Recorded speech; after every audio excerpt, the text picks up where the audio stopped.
രാമായണ സിനിമയും അതിൽ സീതയായി അഭിനയിക്കുന്ന സായി പല്ലവിയുടെ സൗന്ദര്യ പ്രശ്നവും സിനിമയുടെ ട്രെയിലർ വന്നതിന് പിന്നാലെ വലിയ ചർച്ചയായിരിക്കുകയാണ്. സീതയായി സായി പല്ലവി മിസ്കാസ്റ്റ് ആണെന്നാണ് ട്രെയിലർ കണ്ട സോഷ്യൽ മീഡിയയുടെ കണ്ടെത്തൽ. അവർക്കെതിരെ വലിയ സൈബർ അറ്റാക്കും ഇപ്പോൾ നടക്കുന്നുണ്ട്. സിനിമയിൽ അഭിനയിക്കുമ്പോൾ മേക്കപ്പ് ഉപയോഗിക്കില്ല എന്ന് മുമ്പെങ്ങോ സായി പല്ലവി പറഞ്ഞതൊക്കെ ഇപ്പോൾ കുറെ പേർ പൊക്കിയെടുത്തു വരുന്നുമുണ്ട്. സിനിമയിലെ ശൂർപ്പണഖയെ ഭയങ്കര ഗ്ലാമറസ് ആയിട്ടും സീതയെ വളരെ ലളിതമായിട്ടുമാണ് കാണിച്ചിരിക്കുന്നതെന്ന പരാതിയുമുണ്ട്. ഇവിടുത്തെ ചിലരുടെ ചോദ്യം ഇതാണ്: ഇത്രയും ഗ്ലാമറസ് ആയ ശൂർപ്പണഖ എന്തിനാണ് സിമ്പിൾ ആയിട്ടിരിക്കുന്ന സീതയെ കണ്ട് അസൂയപ്പെടുന്നത്? ഇവിടെയാണ് നമ്മൾ സൗന്ദര്യം എന്നതിനെ കുറിച്ച് ഇന്ന് വെച്ച് പുലർത്തുന്ന മോഡേൺ സങ്കല്പങ്ങളും വാൽമീകി രാമായണം യഥാർത്ഥത്തിൽ എന്താണ് പറയുന്നത് എന്നതും തമ്മിലുള്ള വ്യത്യാസം. നമുക്കതൊന്ന് ഡീറ്റെയിൽ ആയിട്ട് തന്നെ നോക്കാം. രാമായണത്തിൽ പലയിടത്തും സീതയെ അസാധാരണ സൗന്ദര്യമുള്ള ഒരു സ്ത്രീ ആയിട്ടാണ് വാൽമീകി വിശേഷിപ്പിക്കുന്നത്. താമര കണ്ണുകൾ, പൂർണ്ണചന്ദ്രനെ പോലുള്ള മുഖം, കൃത്യമായ അനുപാതത്തിലുള്ള ശരീരഘടന തുടങ്ങി നിരവധി ഉപമകൾ വാൽമീകി ഇതിനായി ഉപയോഗിക്കുന്നുണ്ട്. പക്ഷെ നമ്മൾ മനസ്സിലാക്കേണ്ട ഒരു പ്രധാന കാര്യം, വാൽമീകിയുടെ കാഴ്ചയിൽ സൗന്ദര്യം എന്ന് പറയുന്നത് വെറും ഒരു ശരീരഭംഗി മാത്രമായിട്ടല്ല രാമായണത്തിൽ അവതരിപ്പിച്ചിരിക്കുന്നത്. ധർമ്മനിഷ്ഠ,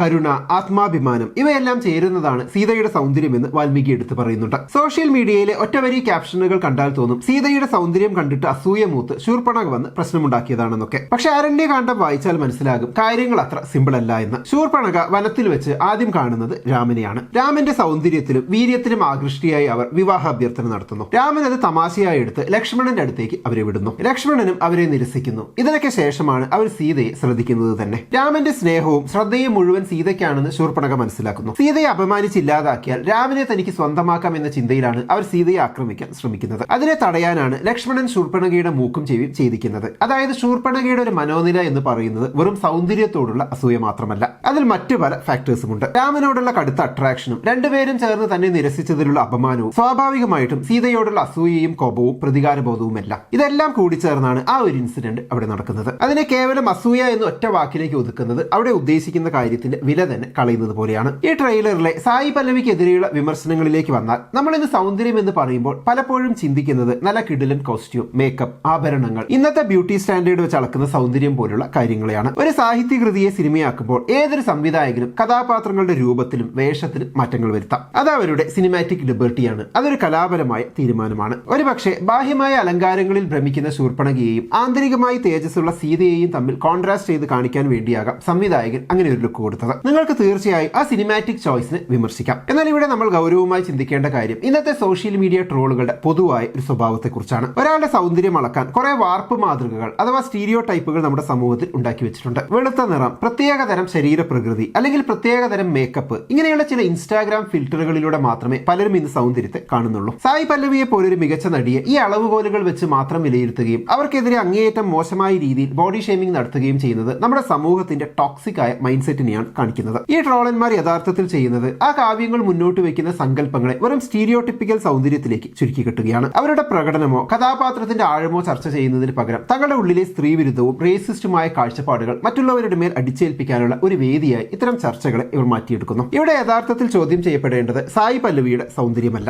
മറിച്ച് സൗന്ദര്യത്തെക്കുറിച്ച് ഈ പറയുന്ന ട്രോളന്മാർക്കുള്ള ഇടുങ്ങിയ സങ്കല്പങ്ങളെയാണ്. ചുരുക്കി പറഞ്ഞാൽ ട്രെയിലറിലെ വിഷ്വൽസിനെ വിമർശിക്കാം, കഥാപാത്രങ്ങളുടെ കാസ്റ്റിംഗിനെ ചോദ്യം ചെയ്യാം. പക്ഷെ സ്ത്രീകളുടെ സൗന്ദര്യത്തെയും നിറത്തെയും ഒക്കെ അളന്ന് അധിക്ഷേപിക്കുന്ന തരത്തിലുള്ള ചർച്ചകൾ ചീപ്പാണെന്ന് മനസ്സിലാക്കണം. ഇതിപ്പോ ഒരു ട്രെൻഡായി മാറിക്കൊണ്ടിരിക്കുന്നത് പോലെയാണ് എനിക്ക് തോന്നുന്നത്. ഏതെങ്കിലും മിത്തോ ഇതിഹാസങ്ങളോ സിനിമയാക്കപ്പെടുമ്പോൾ സംവിധായകർ അവരുടെ ലിബർട്ടി എടുത്ത് സ്ത്രീ കഥാപാത്രങ്ങളെ കാസ്റ്റ് ചെയ്യുമ്പോൾ ആ നടിമാരെ അധിക്ഷേപിച്ച് സായുജ്യം അടയുക എന്ന ട്രെൻഡ്, സ്വന്തമുള്ള ഇൻസെക്യൂരിറ്റി പബ്ലിക്കായി പ്രദർശിപ്പിക്കുകയാണ് ചെയ്യുന്നതെന്ന് ഇങ്ങനെ ചെയ്യുന്നവർ മനസ്സിലാക്കുന്നില്ല. അപ്പൊ എന്താണ് ഈ ഒരു ട്രെൻഡിനെ കുറിച്ചുള്ള നിങ്ങളുടെ അഭിപ്രായം? കമന്റ് ബോക്സിൽ എഴുതുമല്ലോ. നമുക്ക് അടുത്ത വീഡിയോയിൽ വീണ്ടും കാണാം. ബൈ.